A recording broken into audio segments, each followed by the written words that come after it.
The main business. The clerk will now proceed to read the orders of the day. Queen's Speech, motion for an address, adjourn debate on question. Thank you, Mr. Speaker. Thank you. Now. Thank you. I call to open the debate the Secretary of State for exiting the European Union, Secretary David Davis. Thank you, Mr. Speaker. Can I start by commending the new member on learning the ropes even quicker than the rest of us did? So I hope she has success with her German debate. Now, the negotiations over our exit from the European Union are fundamental to our future. It's no exaggeration to say they'll shape everything we want to achieve as a country over the coming years and decades. We're doing nothing less than refashioning Britain's place in the world. Our success or failure will determine and shape all our futures. So it's obviously a great responsibility, but also a great opportunity, and it falls on all of us in this place, every one of us in this Parliament, to make a success of it. Now, if we work together and we succeed, we can ensure a strong and growing economy which spreads prosperity and opportunity around the country, which underpins well-funded public services and gives a better future for us and our children. Now, I've always been clear that after Brexit, the United Kingdom will continue to be the outward-looking and global nation it's always been. In a moment. Indeed, it should be more engaged with the world than ever before. For I firmly believe that last year's vote to leave the EU was not a call for retrenchment, a call to look in on ourselves. The UK has the means, the ambition, and now the freedom to play a more positive role in the world. I give way. I'm very grateful to my right honourable friend for giving way on that precise point. I believe the opportunities of Brexit are a global Britain. And on that issue of leaving the customs union and the single market, does he agree with me that that will allow us to forge trade links with countries like China, the United States, which we cannot do on our own whilst we are members of the European Union? He raises a very good point, which one, if he forgive me, I'll come back to a little later. As I was saying, we have the means, the ambition and the freedom to play a more positive part in the world. And that's demonstrated in our commitments on defence and on international aid. The UK is the only country in the world that meets both its NATO pledge to spend 2% of GDP on defence and the UN target to spend 0.7% of our gross national income on development and spending. In 1 second. That ensures that we both defend our values, work to tackle poverty and conflict, and help to protect the most vulnerable in the world. I give way to the honourable gentleman. Thank the right honourable gentleman for giving way. The right honourable gentleman talks about our commitments to defence and our commitments to the rest of the world in international aid, and I agree with both of those. What about his government's commitment to Wales? Before the Brexit debate, Andrew R.T. Davis said, I will make it my mission to ensure that Wales continues to receive at least every penny of the aid money it has historically received via the EU. We deserve and are entitled to no less. Will Wales get what it deserves? Of course, and indeed Wales is represented on the Joint Ministerial Committee, which we've had several meetings of, and this issue came up, and the main funding streams for Wales fall in the Common Agricultural Policy and structural funds, and both of those have been underpinned by the Treasury to the end of the current financial round.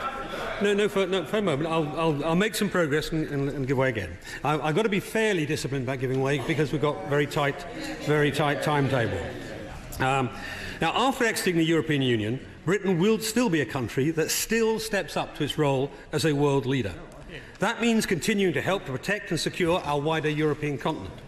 We want to deepen cooperation with other European states and bring the European Union policy into a wider global framework.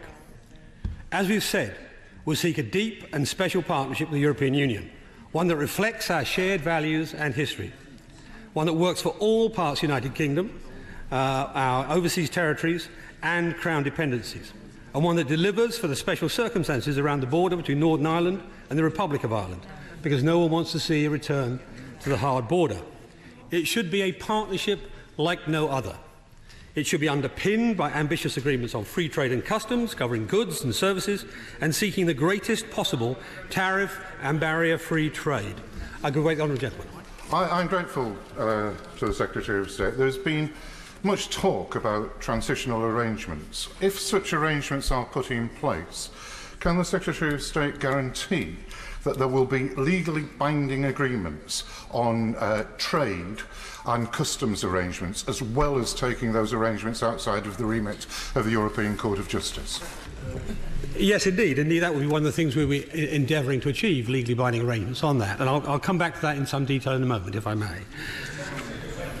I'll give way to the... I appreciate what the Secretary of State has said already about the border between Northern Ireland and the Republic of Ireland.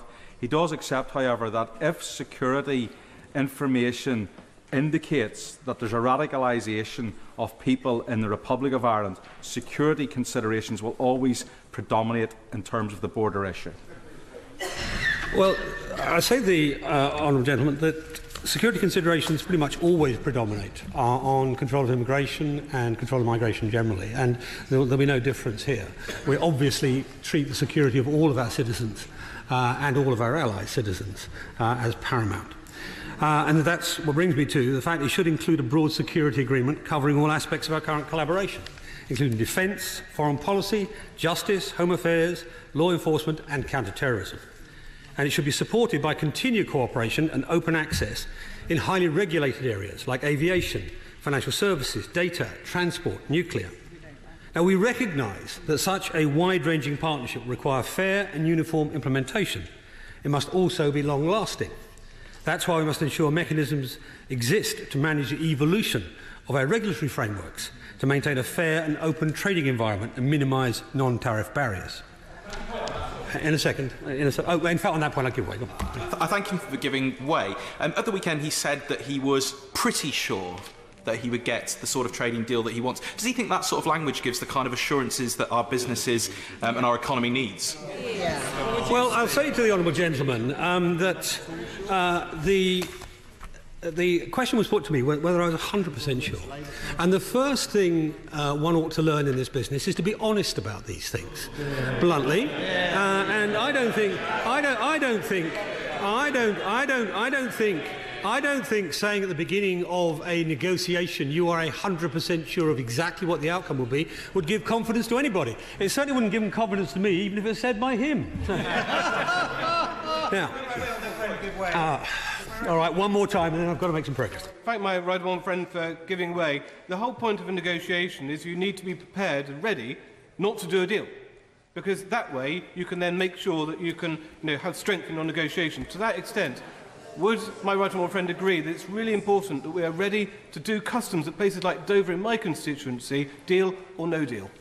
Well, what I do agree with what he said is that we have to make sure that we are prepared for every contingency, and a large part, almost the invisible part of my job, is that...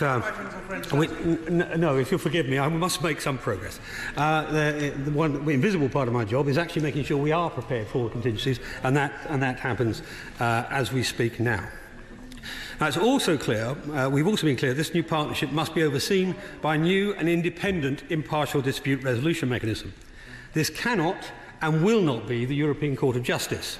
No nation outside the European Union submits the direct jurisdiction of the ECJ, and neither will the UK. We'll start towards this new partnership by securing the rights of citizens on both sides. And I know everyone in this House will agree with me that European Union citizens make a huge contribution to our society. Now, we've heard today from the Prime Minister about what the approach will entail, but the overarching principle is that European citizens living in the United Kingdom will continue to live their lives in exactly the same way as British citizens, with the same rights, no, not for the moment, with the same rights and responsibilities. We intend to reach agreement on this issue as quickly as possible. But I've given away quite a lot so far. I'm going to be disciplined. No. But not everything in these negotiations will be easy. I'm practicing being masterful. There we are. No, they will be complex. They will be complex, and I have no doubt at times even confrontational. But I'm convinced that both sides want to secure close cooperation and a deep new partnership. Now, not for the moment. In a moment. Last year in the referendum, we received a national instruction, one which we will undertake in a way that serves the national interest. The instruction of the British people was to take back control of our borders, our money and our laws. Both the Conservative Party and the Labour Party campaigned on manifestos which promised to exit the European Union and end the free movement of people. Those two manifestos received over 80% of the popular vote. So failing to deliver on this instruction is not an option for those of us that count ourselves as Democrats. Ending the free movement of people means leaving the single market, as the EU has made abundantly clear to those who cared to listen. I give way to the honourable gentleman. To the Secretary of State. He said that countries that are outside the EU would not directly be under the remit of the European Court of Justice. But several countries outside the EU indirectly have arrangements with the European Union whereby the European Court of Justice or equivalent body is established. Is that what he's aiming for? No, what he's describing is something like the EFTA Court, I guess, where there is a parallelism. No, that's not the aim. The aim is to have an independent arbitration arrangement, as is normal, for example, with the CETA Act, the CETA agreement, which does exactly that. It has nominees from either side and an independent chair. That's the sort of thing we have in mind. No. I'm afraid the honourable gentleman has to learn some discipline at some point in life or other. I thought discipline was his thing. There we are. Now, we all ending the free movement of people means leaving the single market, as the European Union has made abundantly clear to those who have cared to listen. We all accept the need to protect existing UK businesses in the European Union. Leaving the single market does not mean losing access to that market, which is why we are proposing a new ambitious free trade agreement. But it's not just about protecting existing markets, as my honourable friend raised in the first intervention. To deliver the national interest, we must seize on our new freedoms in terms of trade to create jobs and lift living standards. Britain must get out into the world, forge its own path and be a true beacon for free trade. No, that means leaving the customs union, so that Britain, for the first time in over 40 years, will be able to take full advantage of growing markets across the world and determine a trade policy fashioned around, not around 28 countries' interests, but about one country's interests. So we get a trade policy that suits this country and this country alone. This has been reflected. The European Commission itself. The European Commission itself says that 90% of the future growth in world trade will come from outside the European Union. And this has already been reflected by the long-term decline in the share of British goods that go to the European Union, as our global trade has increased dramatically. I give way to the honourable lady who knows all about this. Thank you. Thank you. Mr. Speaker, having just come from the European Parliament, would the Secretary of State agree with me that there are many colleagues from across Europe who also want to see a deep trading partnership with Britain going forward, based on keeping strong standards for consumers and other such standards, and therefore a special bespoke relationship for our trade? Well, I congratulate my honourable friend on what I think is her maiden intervention. Delivered brilliantly, as I would expect, and she's exactly right. We want a deep, special, bespoke arrangement, exactly, to maximise our trade opportunities. No, as I said, the 90% growth outside has meant that our relative share of trade in the EU has gone down. And in services, for example, we're now 60% outside the EU and 40% inside. Now, all of this without preferential trade agreements for much of our trade. And just so the House understands, the best academic data I can find shows that creating a new trade agreement increases the amount of trade by about 28%, something like that. Or if the House wants an individual parable, NAFTA, in the first 7 years of its operation, increased trade by 40%. So these are really significant items of policy which we can exercise. The honourable member is looking at me. I'll give way to him. Thank the Secretary of State for giving way to me. On the question of academic research, can he confirm what the most recent academic research says about the cost to the British economy of coming out of the single market and the customs union? That research would depend on what the actual deal was. I mean, it's madness to make an estimate without knowing what the deal is. If the deal is a comprehensive free trade area with no tariffs and no non-tariff barriers, there'll be zero effect. So it is rather daft to try and cite some non-existent academic issue.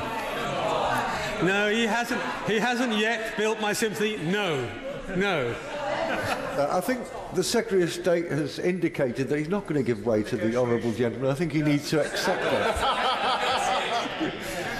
So if this House wants a Brexit deal that drives prosperity and living standards, if it really wants a Brexit for jobs, then it must put its faith in free trade and ensure that an exit means we can embrace its opportunities to the full. Now, let us move beyond the platitudinous propaganda and hard and soft Brexit. Let's discuss how we fashion our new place in the world and start acting together truly in the national interest. I'll give way now. It's obviously the start of a very special relationship. The Secretary of State will know that the Prime Minister earlier published her document about EU citizens living in the UK. The one thing she failed to mention in the House is that all these EU citizens will not be functioning exactly as now. They will have to have documentation with them. They will have effectively an ID card. I'm surprised. Surely this Secretary of State isn't going to support ID cards for EU nationals in the UK. Good point. You know, I was right not to give way in the first place, because he's got it wrong. No, it's not an ID card. Of course, what we're talking about here is documentation to prove you've got a right to a job, right to residence, all the rest of it. That's not, you don't have to carry that around all the time. That's an ID card. That's rather like your birth certificate, not an ID card. Good heavens. Anyway. I will now move on, turn, Mr. Speaker, to Mr. Deputy Speaker, beg his pardon, to the legislative agenda. There is an extensive. This is going to be the last one, but yes, okay. For those such as the Liberal Democrats and others who want to remain in the European Union, do you not think they should ask their constituents, do they really want the United Kingdom indefinitely to remain part of an undemocratic system which is governed by majority voting, which takes place behind closed doors, and then moving on towards integration with the common defence policy, the common finance ministry, and also further moves towards a political union in which we be in the second tier of a two-tier Europe dominated largely by one country? But I know by the honourable gentleman's standards that was short, but by the standards of an intervention it was very long. Secretary of State. Nevertheless, it was a crisp characterisation of an argument he's been making for many years, Mr. Deputy Speaker, and it's as right today as it was when he first made it. So, now, there's an extensive legislative agenda which is necessary to prepare the UK for its new place in the world. Working together in national interest will be crucial as we go through this process in this House and the other place of putting necessary legislation in position to make sure our laws work effectively on the day we leave the European Union. For my part, I'm willing to work with anyone to this end. The sheer importance of this issue makes that essential. The eyes of the country will be on us all. We'll all be judged on our willingness to work pragmatically and effectively together to deliver the verdict to the people in last year's referendum. Nothing is more central to this than the repeal bill, the so-called Great Repeal Bill. The principle is straightforward: to repeal the 1972 Act and to transfer existing European Union law into UK law. And, to answer a question which my opposite number has raised, these rights and freedoms be brought into UK law without qualification, without limitation, without any sunset clauses. Any material changes will be dealt with by subsequent primary legislation. I cannot stress enough to the House and to the nation the importance of this bill in ensuring we can have a smooth and orderly exit from the European Union. Every part of the United Kingdom needs to prepare its statute book and ensure that it functions after we leave the European Union. The repeal bill will give the devolved administrations the power to do just that and ensure a smooth and orderly exit for all. As we've also said repeatedly, we expect there will be significant increase in decision-making power of each devolved administration once we exit the EU. That's why he probably wants to wait 2 seconds before he intervenes. That's why Given that this bill affects the powers of devolved institutions and legislates in devolved areas, we will seek the consent of the devolved legislatures for the bill. We would like everyone to come together in support of this legislation, which is crucial to delivering the outcome of the referendum. Does he still want to intervene? Or? Yeah. Okay. I'm grateful to the Secretary of State for giving way. In an earlier incarnation, his right honourable friend, now the Secretary of State for the Environment, assured the people of Scotland that after Brexit, Scotland could expect to have devolved power over our own immigration policy. Is that still an undertaking that he agrees to? No, I don't remember that, and I haven't seen it. I'll look at it and come back to it. Now, I didn't have an earlier incarnation in this job. Sorry, I'll give way to the other lady. Yeah. I'm grateful to him for giving way. He talks about an extensive legislative agenda, but somehow he still misses out anything to do with the environment. There's no environment bill here. And simply saying we're going to transfer environmental legislation into the repeal bill doesn't work, because it needs to be A, updated, and B, enforceable. If you haven't got the Commission and you haven't got the ECJ, there's no clarity as to how you're going to enforce that legislation. So why is there no bill? Well, with respect, when it is transferred across, and there will be stages in this, as I've explained to the House before, which we either create by SI or by primary legislation, where we create the relevant administrations and regulatory bodies and so on to actually run the new legislation. Of course, development beyond that will come later, but at the moment we're talking about bringing the whole corpus of EU environmental law into British law. And that is not nothing by any stretch of the imagination. Now, no, I've got some progress to make. When we designed our approach to the repeal bill, we endeavoured to strike the right balance between getting our statute book in order for the day we exit, but also ensuring full parliamentary involvement and scrutiny. Indeed, it's the only viable plan that's been put forward in this House. While I've heard some concerns raised by those on the benches opposite, I've heard no alternatives put forward, nor any detailed proposals for how they would approach this crucial matter. As I've said to my opposite number when I presented our white paper on the repeal bill, if in the next 2 years we find something we've missed, we'll put it right. That offer still stands, not just to the opposition, but to the entire House. We must get this right. We must be able to deliver a functioning UK statute book by the day we exit the European Union. When the Lords Constitution Committee examined this issue, they found few alternatives. Their recommended approach aligns closely with that which we have set out. It's vital for businesses, workers and consumers across the United Kingdom that this House undertakes the difficult but eminently achievable task of working together responsibly in the national interest to provide certainty and stability. Now I won't for the moment. While the repeal bill is the centrepiece of our approach, it's far from the only piece of exit-related legislation we're putting through. The government's bringing forward a first tranche of bills, and I'd say to the honourable lady who just intervened on me, a first tranche of bills, not the last one, on areas affected by our exit from the European Union. These include legislation on trade, customs, immigration, international sanctions, nuclear safeguards, agriculture and fisheries. And I've told this House a number of times, we're not going to make significant policy changes without first passing primary legislation that will be thoroughly debated and voted on in both Houses. These bills deliver on that promise. This initial tranche of bills also has a further purpose. As I'm sure many across the House would agree, it's the job of a responsible government to prepare for all eventualities. I made clear yet again, and as was raised with me a few moments ago by the member for Dover, I made yet again today that we want a close new partnership with the EU that works for everyone. However, we must also ensure we have a functioning statute book and functioning national systems no matter what, in other words, for all outcomes. These bills will help provide that. Not doing so would, as the then Chair of the Foreign Affairs Select Committee, who's here, put it, would be a dereliction of duty. I think that was the phrase he used. We must and will be prepared for any outcome. However, I remain confident that we can get the right deal from these negotiations. Doing so is fundamentally in the interest of both the UK and the EU. A strong and prosperous EU, capable of projecting its values and continuing to play a leading role in the world, is in the United Kingdom's best interests, just as a strong and prosperous United Kingdom is in the European Union's best interests. The task ahead will no doubt be challenging, but it's a task set to us by the British people in last year's referendum, a national instruction. So it's our duty in this House to pull together and deliver on that instruction in the national interest. For if we do, we can deliver a better and brighter future for the entire United Kingdom, a future where we step onto the world stage as a champion for free trade, a firm advocate of the rule of law and a true beacon for democracy. Sir Keir Starmer. Thank you, Mr Deputy Speaker. When Britain voted in the referendum 1 year and 4 days ago, the question on the ballot paper was a narrow technical question: to remain in or to leave the EU. But the vote was far from narrow and technical. People saw different questions behind those boxes. It was a vote on the state of the nation.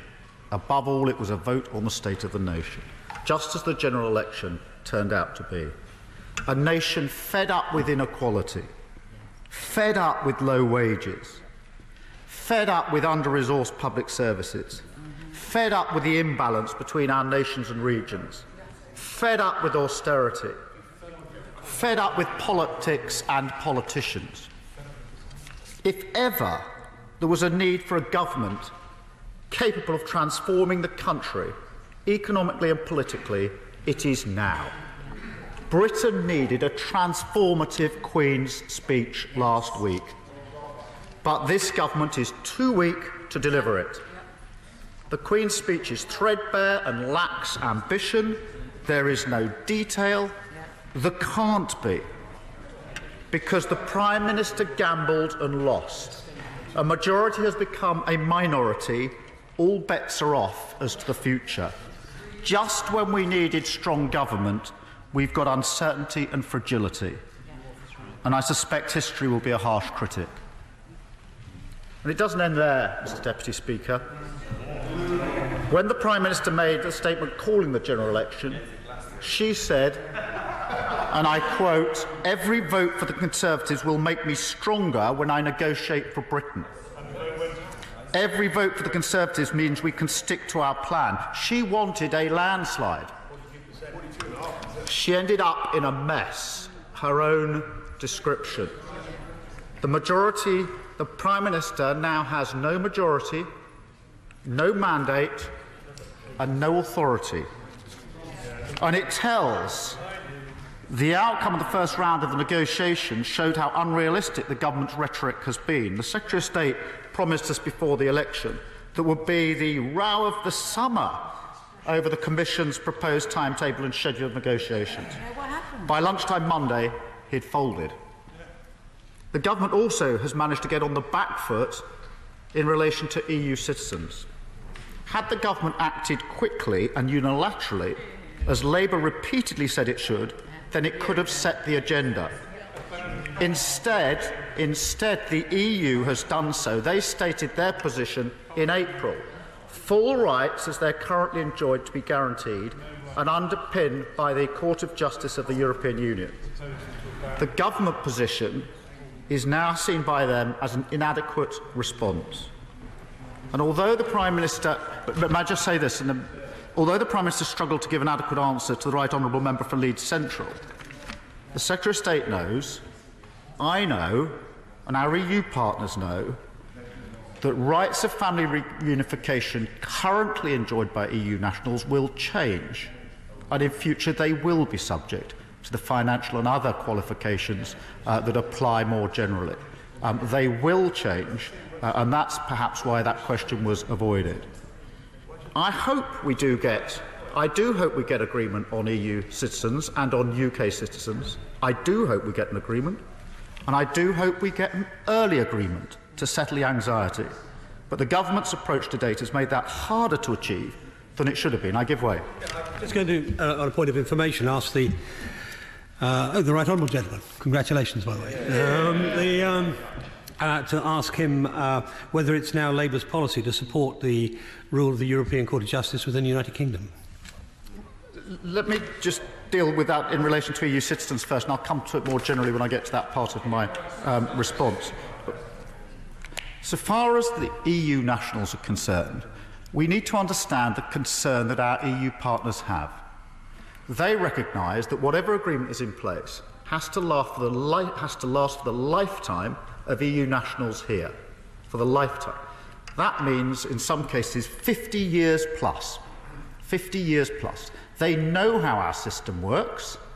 They know that no one government can bind the next, and their concern is understandable, that what is given in good faith and assured today could be taken away in a year, 2 years, 5 years, 10 years, and yet their citizens want to have their lives here for decades. That is why they want some mechanism external to our parliamentary regime in order to underpin those rights. And it's no answer to their concern to simply say we've got the best judges, we've got the Supreme Court, because, as the Secretary of State will understand, if the law in this country changes in 5 years and their rights are reduced, our Supreme Court will have to apply the legislation as it then is, rather than the agreement which is reached here. That is their concern in order to have something outside the jurisdiction. And I'll also say this, because the Prime Minister, when pressed on this last week, and I think it's in the leaflet, in the document that was produced today, made clear that this will be an international agreement, and therefore it's subject to international enforcement. And the pretense that this can all be done within our own courts and our own jurisdiction is a pretense. I'll come to the wider question when I will, but it would be far better, we talk about honesty and doing this in a grown-up way, it would be far better if the government recognised what that core concern of is in the EU and found a way of ensuring that their concerns are met, because these are the lives of real people going on for decades and decades. Mr. Deputy Speaker, I'm going to just make some progress if I may. Mr. Deputy Speaker, back home the divisions are obvious. The Chancellor's Mansion House speech last week was clearly an attempt to spike the Prime Minister's Brexit approach. Thus he spoke of, and I quote, a jobs and prosperity first Brexit.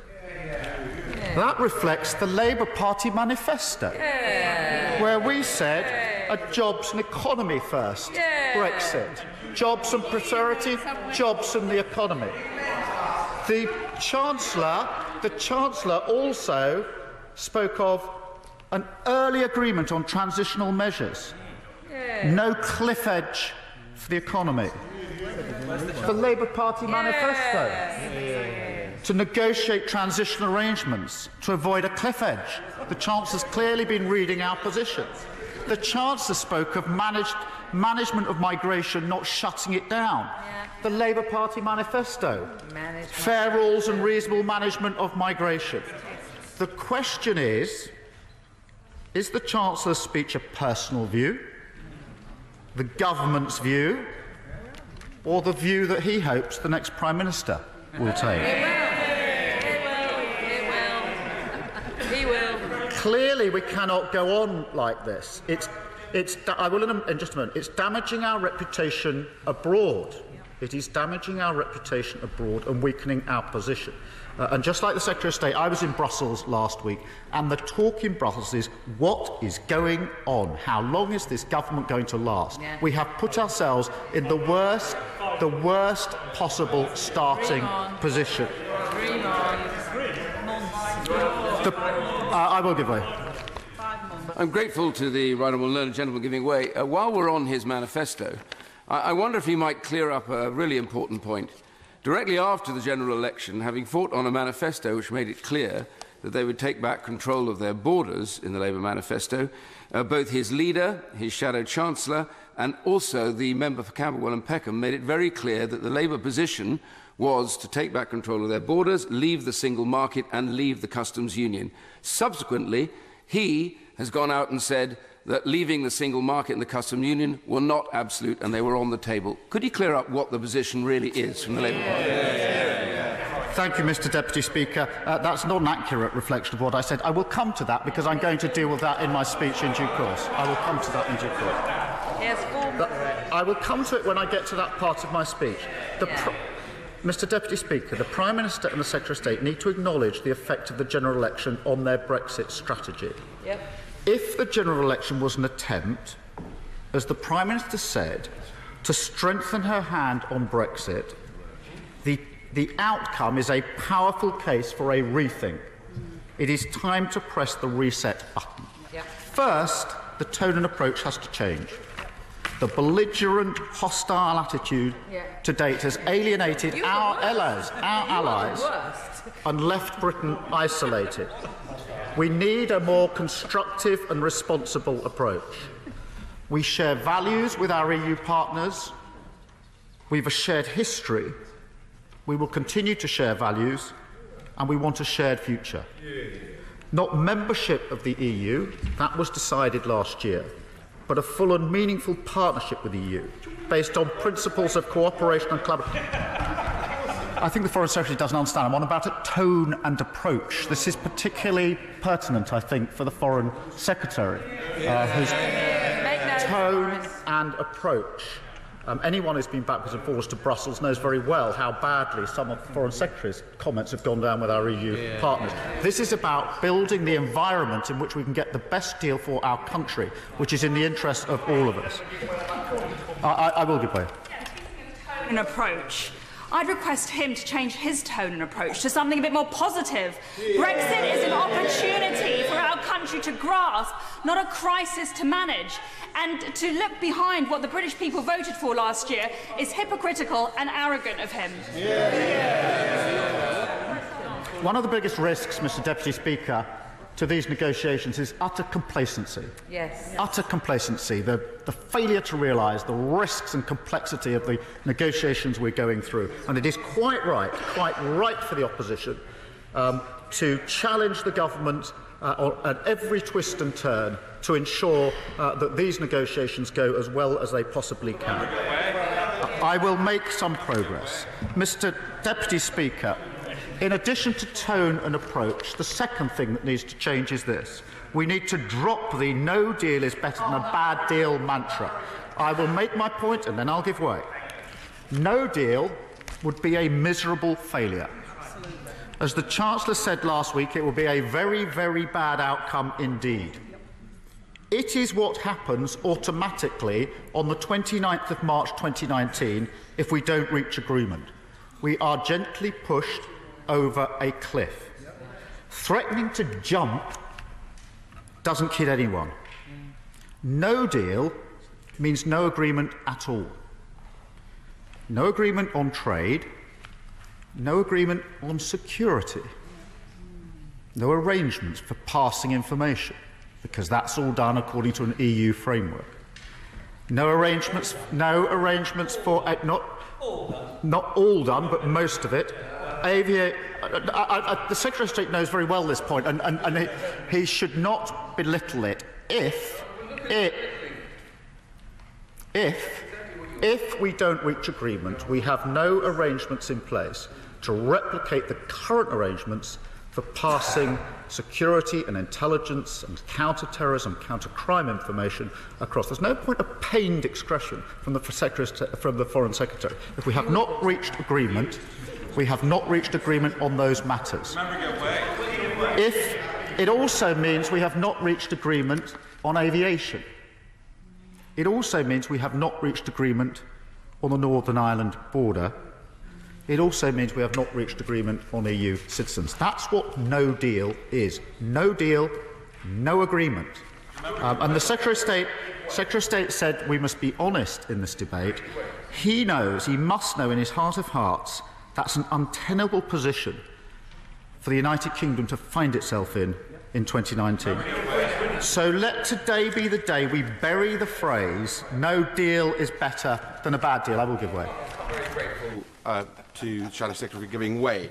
For him to be balanced in his view on no deal, he also needs to talk about what no deal means to the EU 27. We looked at this at the Foreign Affairs Committee, and actually the experts say that no deal for the EU 27 is as harsh as no deal for the United Kingdom. A bit of balance in his words, I think, will go down very well in terms of a common policy on this. I'm grateful for that intervention, and I readily accept that not only do we need a deal, but the EU needs a deal, and that's why we should not be talking up no deal as a viable strategy, or adopting the position of the Foreign Secretary is perfectly okay. with no deal. It is not a viable option. It's not a tenable option. No deal means we've not agreed anything. I will give way. Thank the Shadow Secretary for giving way. Does he accept that adopting a narrative that is so wholly uncritical of the European Union, he leaves himself and indeed his party open to the charge that they wish to subvert the will of the British people? Is he holding to page 6 of his own manifesto that said we wish to leave the European Union? I'm grateful for that intervention. I really do not think that shooting the idea that no deal could possibly be viable or tenable, or actually, in honesty, the position we could possibly arrive at in 2019, is adopting the position of the EU. It's actually adopting the position of the UK. The UK needs a deal to safeguard its interest. This is a point made in the national interest. Mr. Deputy Speaker, I will give way. Because, of course, it is realistic to imagine that we will not get a comprehensive trade agreement with the EU at the time we leave, and that interim arrangements will persist under WTO rules, which may well be zero-tariff rules. But you have to believe that the EU is seriously insane if they want to ground all flights between the UK and the EU, if they refuse to do the products and standards arrangements that they have with 100 or more other countries, whether or not they have a free trade deal, that they're going to check every Mini being exported to the EU to see if it's a car and fits the definition of the EU's definition of a car. Does he really think the EU is so insane that they would want to do that? Speaker, this mischaracterisation of the point I'm making really doesn't help. This is not the EU demanding. If we don't have a lawful basis for these activities in the UK, then we don't have the authority to do it. It is no good talking up a no deal as if it's a viable, tenable option. I'm now going to press on to my third point in terms of the reset, and it's this. We need a razor-like focus on how we retain the benefits of the single market and the customs union. The Secretary of State stood at that dispatch box on the 24th of January and promised this House that he would reach an agreement that provided the, I quote, exact same benefits as single market membership and the customs union. And he knows, because we've raised it repeatedly since then, that we will hold him to that. It's one of the 6 tests I set out for the government to meet when it comes to the final agreement. It will be a good... I will, good day. Very grateful to the Shadow Secretary of State. Would he agree that the best way to get the benefits of the single market is actually to stay in the single market? Indeed.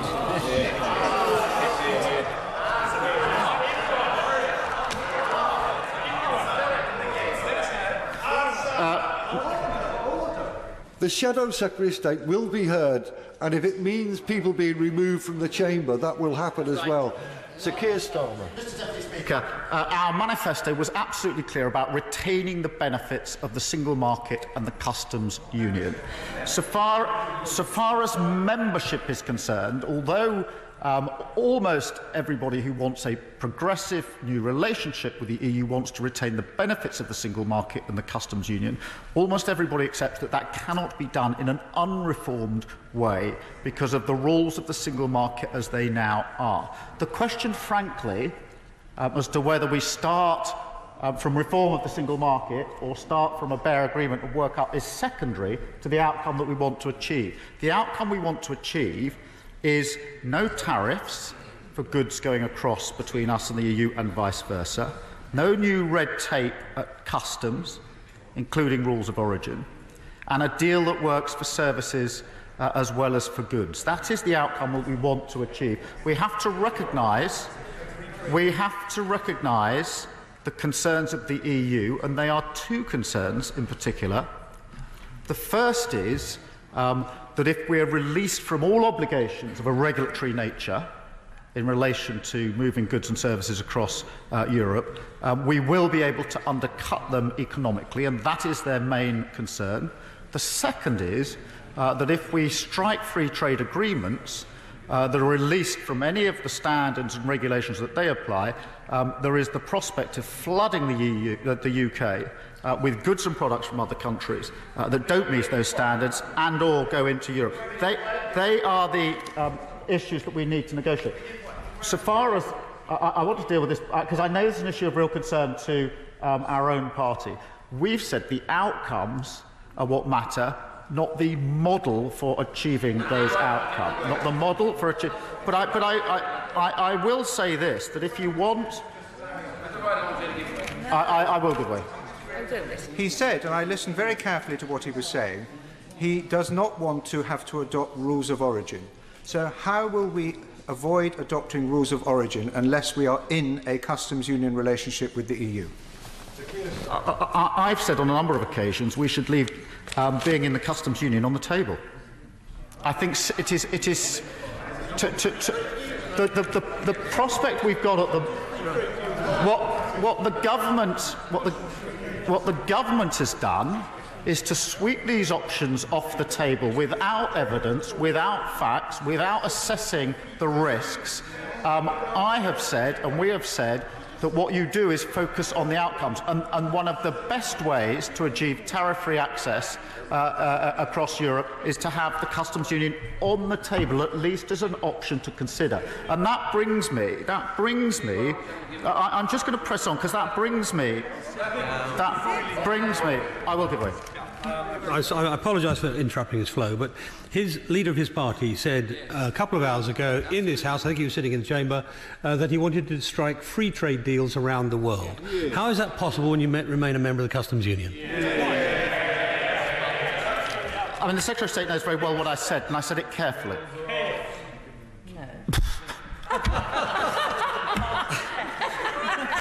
I'm not sure how I respond. You could say that with a straight face. I really don't know. Mr. Deputy Speaker, I'm quite sure what all the hilarity is. This is a very serious matter, and I think it should be debated in a serious manner. Sir Keir Starmer. Sorry, Mr. Speaker, I'm just considering how I respond to a cry of chaos from a government that 2 months ago had a majority, now has a minority, is going to a grubby deal with the DUP. The Secretary of State will have heard exactly how I put it, which is that we focus on retaining the benefits of the single market and the customs union, the exact same benefits, the phrase he used, the exact same benefits of the customs union. I am answering the question. The Secretary of State said the exact same benefits of the customs union. How is that to be achieved? How you did, you know you did, because we put it to you several times since, you know you did. My answer was not a sort of fixed position that we must have this model when we start negotiations. My answer is focus on the outcomes and leave options on the agreement until we have some assessment of the risk and cost of the different options. And one of the things we don't have from the government is any assessment of the risk and cost. Mr. Deputy Speaker, I'm going to press on to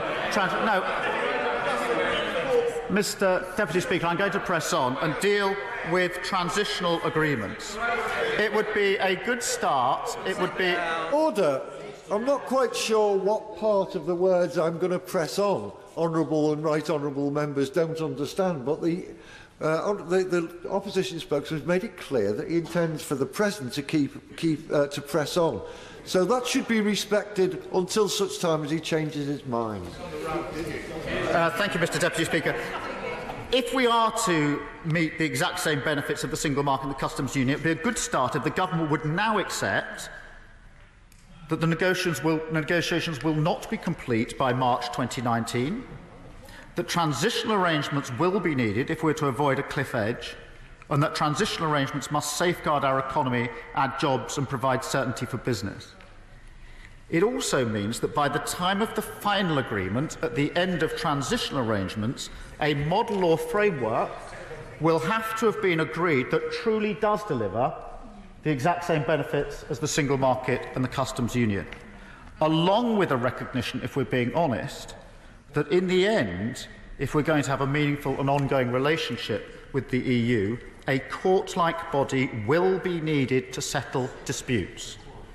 This is not just state-to-state disputes.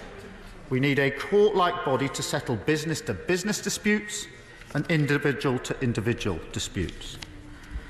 Mr Deputy Speaker, there's a further issue on reset, and that's the involvement of Parliament. For the first 6 months after the referendum decision, the government fought in the courts to prevent this House having a say even on the triggering of Article 50.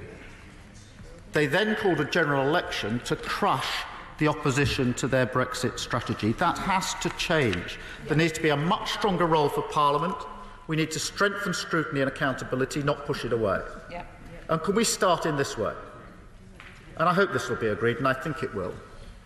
This House needs a statement from the Secretary of State after each round of the negotiations, a formal statement, so that we can hear how he reports on progress and ask questions. I would ask the Secretary of State to set that precedent now and agree that he will come to this House and report in a formal statement. The answer, as the right honourable gentleman knows, is yes. The only reason we didn't do it today is because we had a statement from the Prime Minister on effectively the same subject, and I was hoping a whole day's debate on it now. But the answer is yes. Well, I'm grateful to the Secretary. I understand the point he makes about today, and we had a discussion about it earlier. I'm grateful that he will set the precedent, as it were, for the future rounds, the dates of which we now know, to come back to this House at the earliest opportunity and make a statement so that we can debate it and question him here. Let me turn, Mr Deputy Speaker, to the repeal bill. We do recognise the need to entrench all EU rights and protections in our law. And I said that when the White Paper was published, and I say it again now. Hence, in our manifesto, we had the EU Rights and Protections Bill designed to that end. How it's done matters. As proposed, the repeal bill would contain sweeping powers for the executive with no enhanced safeguards.